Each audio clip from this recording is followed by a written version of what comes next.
요한복음에는 요한의 증거가 단순하면서 숭고하고 정밀하다 그래요. 아주 세밀한 것까지 살피고 그 대화 속에 아주 그 대화가 안 풀려서 애먹는 그런 것까지도 그 상세하게 살피면서 그러면서 아주 또 차원 높은 얘기를 함께 엮어냅니다. 이건 아주 놀라운 이야기라요.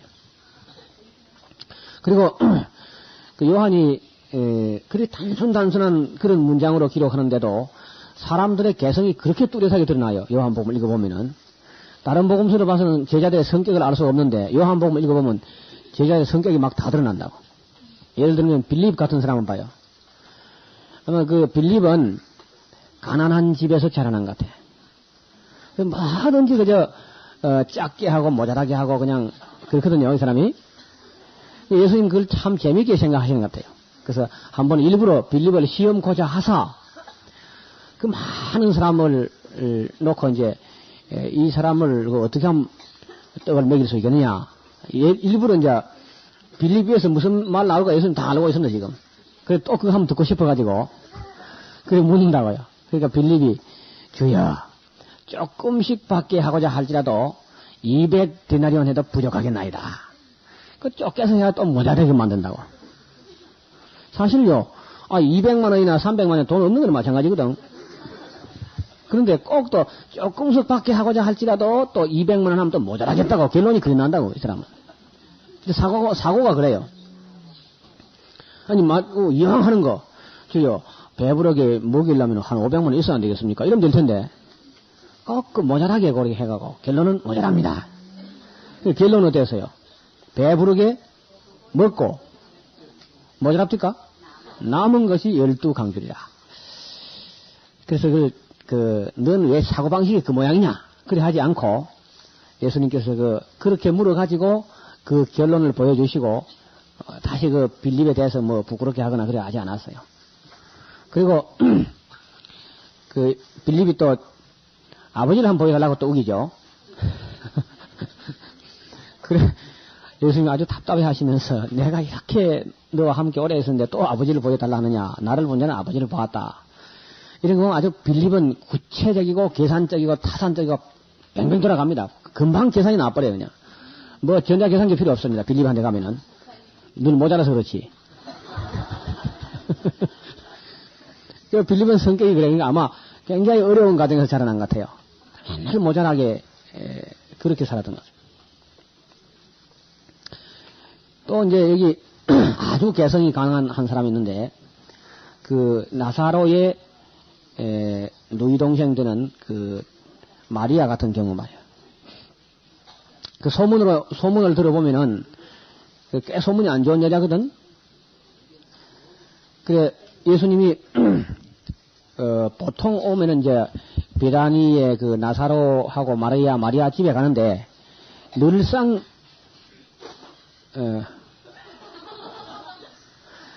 그리 가는 게 좀 누가 부러워했는지 아니면 미안했는지 그 다른 사람 집에 한번 간 적이 있어. 내가 베다니 동네에서.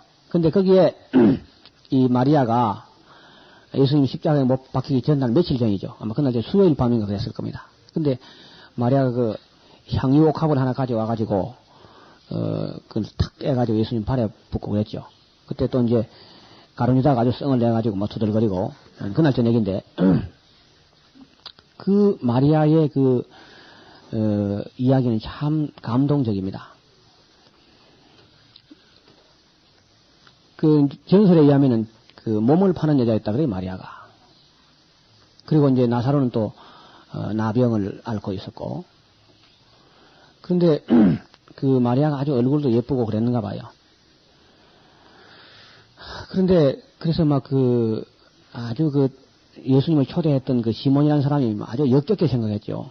예수님께서 이래 누워가지고 마리아가 그 향유를 깨가지고 말이죠. 예수님 발에 부어가지고 그 여자가 좀 지나쳤어. 자기 머리카락을 가지고 예수님 발을 닦고 앉았었다고. 그럼 예수님 발을 오므리든지. 그럼 될 텐데, 똑 떼놓고 있으니까, 막 초대했던 시몬이 굉장히 언짢아가지고, 속으로, 말은 못하지만 속으로, 야, 내가 괜히 원래 쓸데없는 거 초대한 거 아닌가. 진짜 선지자 같으면 저 여자가 얼마나 흉악한 죄인인 걸 알 텐데 하면서 마음에 지금 끓이 끼고 있다고. 근데, 제가 드리고 싶은 이야기는 옥합이라고 하는 향유가 말이죠. 300데나리온 한다 그러죠. 가룟유다 계산으로 하면은. 300데나리온은 1데나리온이 장정 하루 노임이란 말입니다. 그러면 요즘 말로 하면 아무리 못해도 300만 원이나 한 500만 원이나 한다는 얘기다. 처녀들에게 있어서 혼수품 죄 1호입니다, 그게.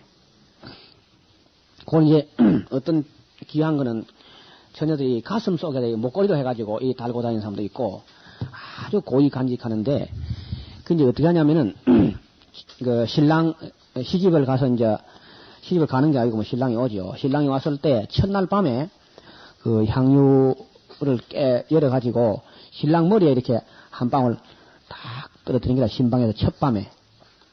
어리 하면은 이제 온 방에 향기로운 냄새가 가득하게 되는 건데, 그리고는 그걸 딱 닫아두는 겁니다. 닫아뒀다가 그 이후로는 이제 신랑의 가장 가까운 친구 아니면 스승, 가장 귀한 손님을 자기 집에 초대했을 때 그 손님 귀빈의 머리에 이제 한 방울씩 떨어뜨려서 평생 쓰는 거라, 그렇게 해가지고. 그러니까 굉장히 비싸고 값진 겁니다. 근데 아니 몸을 팔아서 밀가루하고 바꿔먹는 여자가 그래도 시집가려면 마음을 먹었던가 봐. 그 향유 옥합을 이렇게 가지고 있은 거 보면은. 근데 예수님을 만나고 나서 생각이 달라졌어. 자기가 너무 추하고 더러운 여자라는 것을 깨닫고는 시집간다는 건 포기하고만 그걸 깼어. 깨가지고 예수님 머리까지 가져가기도 항송하고, 그래서 그냥 예수님 발에 다 붓고 말은 겁니다. 자기는 이렇게 더러워진 몸을 가지고 뭐 어디 누구한테 시집가느냐 그런 생각도 하고, 또 누구를 사랑한다는 말도 밀가루를 갖다 정조하고 바꿔먹던 그 입으로 사랑한다는 말도 못해요. 그냥 눈물만 흘리고 머리카락을 그냥 씻고, 그리고 뭐 그렇게 하니까 어떻게 해달라는 것도 없습니다. 그렇게 예수님을 사랑했고 그렇게 바쳤고 더 바칠 것도 없습니다. 그리고 부끄러움도 없어요. 막. 온전한 사랑은 두려움도 부끄러움도 없는 거죠. 남들이야 뭐 손가락질 발가락질 하든 간에 관계없어. 그냥 그렇게 자기의 진실한 마음을 그렇게 예수님께 쏟아 부은 것 뿐이라. 그래서 참 예수님은 그냥 발을 치우거나 땡겨버려서 굉장히 아마 마리아가 무안하고 민망했을 때 예수님께서 일부러 시몬이 이래 눈총을 주고 있는데도 예수님 그 발을 그냥 대놓고 있었어요. 마리아가 마음껏 사랑할 수 있도록, 표현할 수 있도록.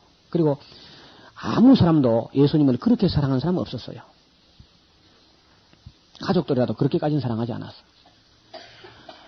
그리고 수많은 남정네들이 마리아의 몸을 짓밟고 지나갔지만은 그래도 짓밟히지 않는 순정이 마리아 가슴 속에는 계속 있었고, 그러나 이제 예수님께는 몸은 바칠 수가 없고 가슴 속에 깊이 고이 간직됐던 순정은 예수님께 바치고 몸은 이제 더러워졌으니까 어떻게 할 수도 없고, 그리고 이제 꿈도 다 향유 속에 담겨있던 꿈도 예수님 팔에 다 부어서 그런 표현을 한 겁니다.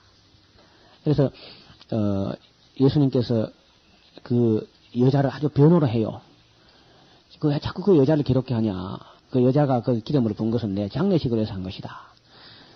그 여자가 뭐 장례식을 알기는 아나 모르는데 예수님이 그렇게 말씀해 주신 거라. 그리고 이제 마태복음이나 다른 복음에서는요, 한 여자라고 되어 있어요. 그냥 한 여자. 어떤 한 여자라 이름을 안 밝히고 해놨습니다. 그런데 요한복음에는 그게 나사로의 동생 마리아다. 왜냐하면 그때는 마리아가 죽은 후라요. 이름 죽은 후니까 밝힐 수 있는 거죠. 정말 그림 같은 그런 이야기죠. 그래서 아름다운 마리아의 순정의 향기가 지리산까지 다 울려 퍼지잖아요. 그 다음에 또 한 사람 소개하는데, 이 사람은 디두모로 하는 도마라는 사람입니다. 쌍둥이 도마. 토마스. 이 사람은 상당히 독특한 사람이라요. 전설에 의하면은 도마는 목수였다 그럽니다. 그래서 예수님하고 아마 목수일 같이 들어 나사렛에 살 때는 같이 좀 협력도 하고 했는지 모르죠. 근데 도마를 예수님이 어떻게 부르셨는지가 그의 소명받는 장면이 나오지 않아요. 사복음서를 다 봐도 어떻게 해서 도마를 부르셨는가 하는 기사는 없습니다. 없는데 하여튼 12제자 안에 들어와 있고 대체로 제자들이 무슨 말을 한 게 많이 기록이 안 돼 있는데 도마는 엉뚱한 소리를 가끔 해가지고 그래서 그의 성품에 이미 드러나요. 아까 예수님께서 나사로를 죽은 잠들었다고 해서 깨우러 간다 그러니까, 주여, 방금도 유대인들이 돌로 들어 죽이려 하는데 그거 또 가나 그럽니까? 낮이 12시가 아니야. 괜찮다. 가자. 그러니까 도망가 있다. 우리도 주와 함께 죽으러 가자. 누가 죽으러 가자 그러나? 죽은 사람 살리러 가자 그러지, 지금. 그런데 무슨 뜻을 하는지 주와 함께 죽으러 가자 그러면서 따라 나서는 거라. 그런 것도 아주 엉뚱한 이야기고요. 또 예수님께서 14장 펴봐요. 요한복음 14장. 예수님께서 이제 올라가실 때가 다 됐기 때문에 무슨 말씀을 하시냐면은 4절 봐요. 내가 가는 곳에 그 길을 너희가 알리라 하니까 도마가 뭐라 그래요? 주여, 어디로 가는지 우리가 모르는데 뭘 자꾸 안다 그럽니까? 이 사람은요, 모르는 것을 아는 척하고 안 있어요. 모르면 확실히 모른다 해버립니다. 그리고 안 믿어지는 걸 놓고 막 믿습니다 이런 거 안 해요. 안 믿어지면 안 믿어지다고 말합니다. 이 사람은요. 우리 한국 사람들은 안 믿어질수록 믿는다 그러죠. 한국 사람 믿으면 굉장히 강해요. 그래서 막 믿습니다 이랬습니다. 믿습니다.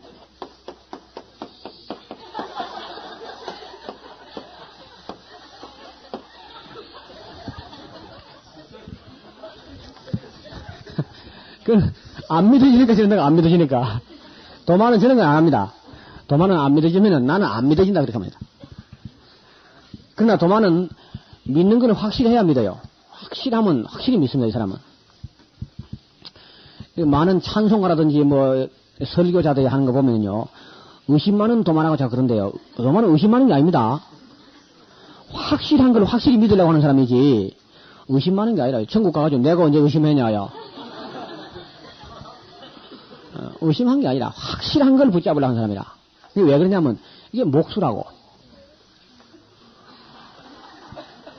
목수는 내가 이 목수를 해봐서 알지만 목수는요 자기 눈도 안 믿습니다. 꼭 잣대를 갖다 댄다고. 잣대를. 진짜입니다. 반드시 잣대를 갖다 대요. 목수들의 눈이 보통 사람보다는 좀 세밀합니다. 그냥 이 눈대중을 해도 이게 몇이다 이런 거 다 알아요. 몇이고 몇 자고 이런 거 다 알고.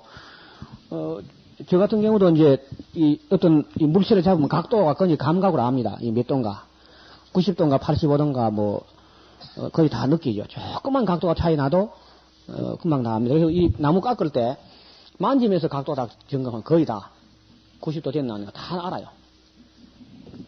그래도 자기 감각이나 눈을 압니까? 반드시 잣대를 꼭 대봅니다. 그게 이제 목수 기질이라.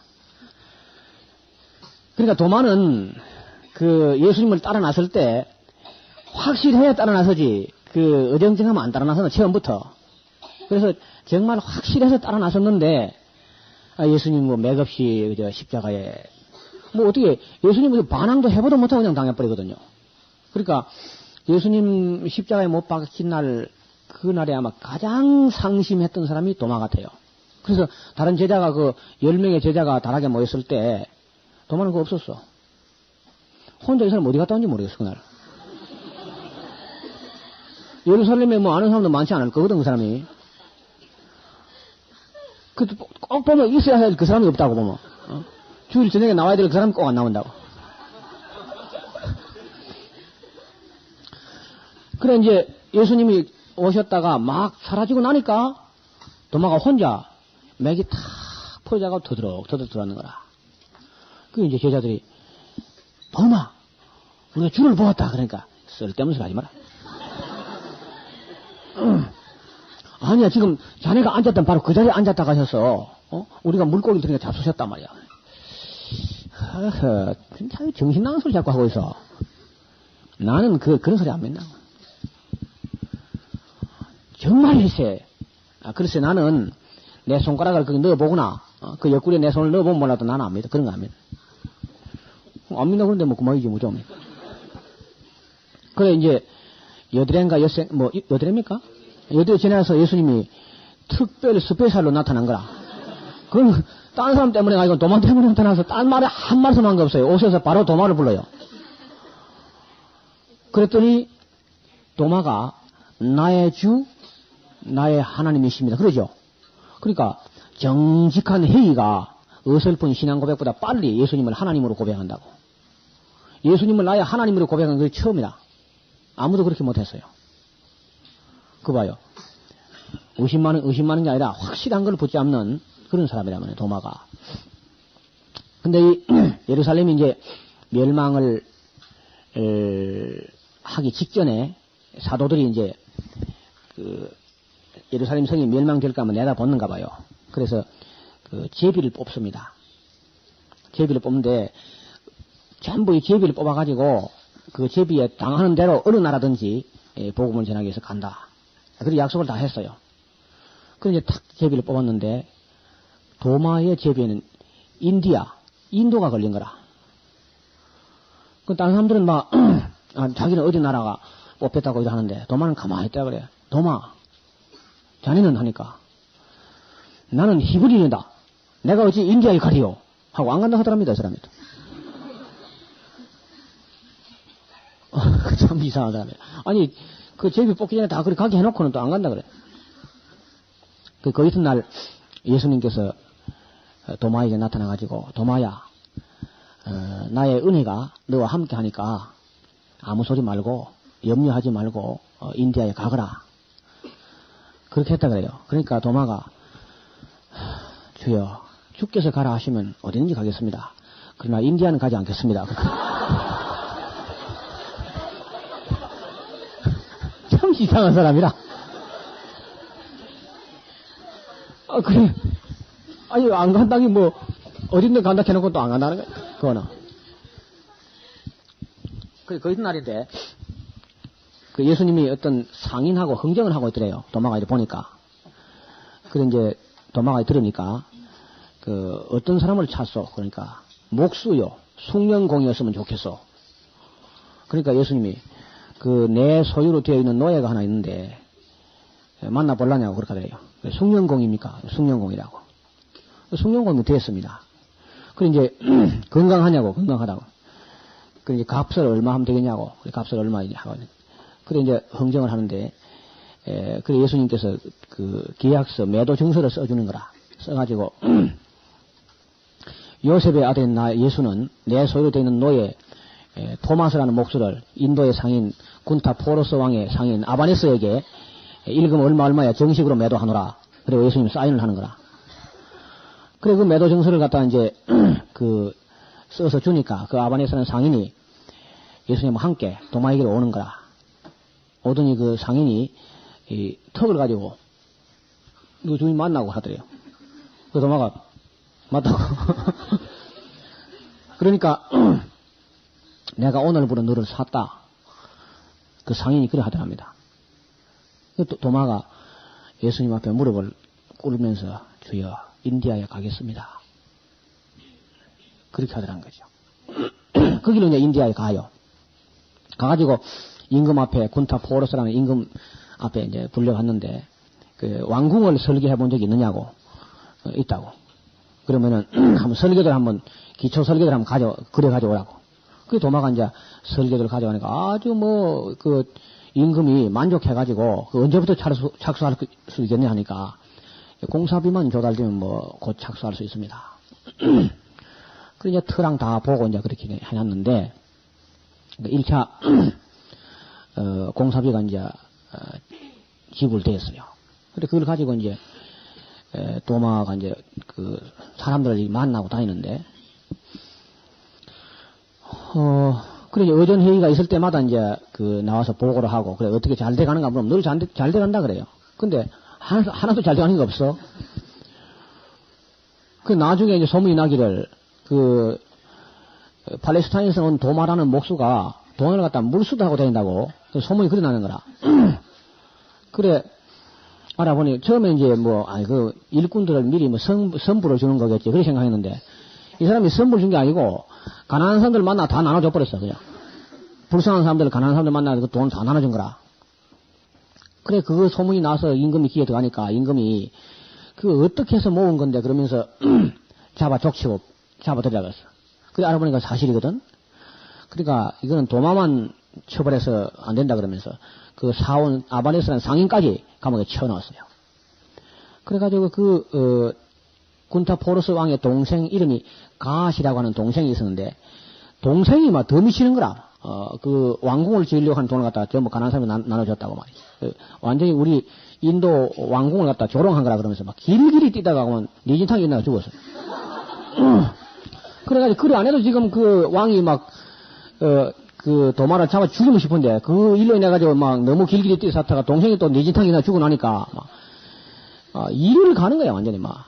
어떻게 죽여야지 그걸 막 소문이 잘 나게 죽일까 막 이렇게 이제 노발대발해가 있는데 어떻든 그 이제 장례식을 해야 되면서 그 왕의 동생이 죽었으니까 왕의 동생이 이제 죽어서 3일인가 4일 만인가 이제 장례식을 하려고 그러는데 살아나는 거라.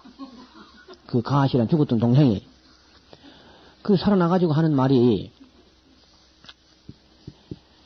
자기가 임금을 만나야 된다 하잖아요. 그래서 임금을 만나가지고 이제 이야기를 하는데 그 도마를 죽이면 안 된다 하더래요.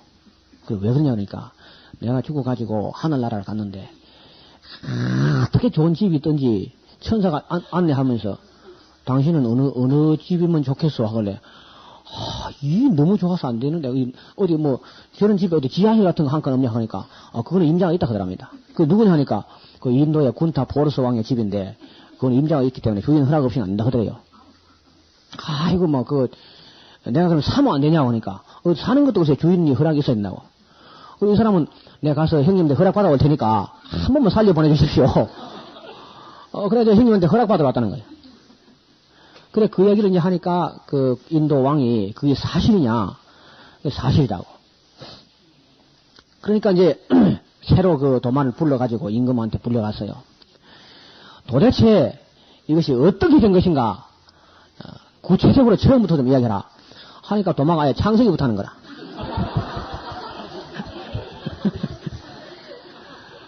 그래서 예수를 가르쳐서 복음을 전하니까 내가 이제 예수의 이름으로 세례받는데 무슨 꺼리낌이 있으리요 하고 그 인도 군타 포르스 왕의 세례를 받은 거라 도마 앞에서. 그래가지고 그때부터 인도의 선교가 시작됩니다. 나중에 또 이제 창야마대 선교가 합니다만은 어쨌든 그 도마는 참 개성이 강한 사람이죠.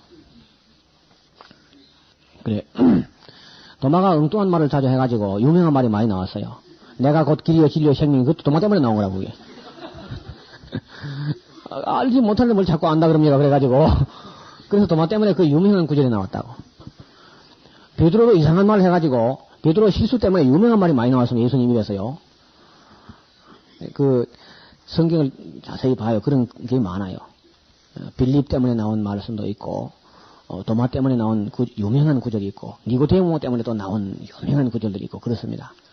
아주 그 명구절들이 어떤 그 예수님하고 누구하고 대화하는 가운데 그 이제 마태복음은 예수님이 그냥 일방적으로 그냥 막 설교하는 것처럼 되어 있잖아요. 그렇죠? 산상복음 같은 게 보면은. 근데 요한복음은 그래 않고 대화하는 가운데서 예수님 입에서 아주 소중한 자료가 나온 걸로 그렇게 되어 있어요. 그런 면에서는 아주 그 요한의 메시지는 섬세한 데가 있습니다. 숭고하고 단순하고 숭고하고 아주 세밀하다, 정밀하다. 플루머 같은 그 주경학자가 그런 말 하죠. 아주 요한의 메시지는 단순, 숭고, 정밀하다. 그런 얘기. 사실 그래요.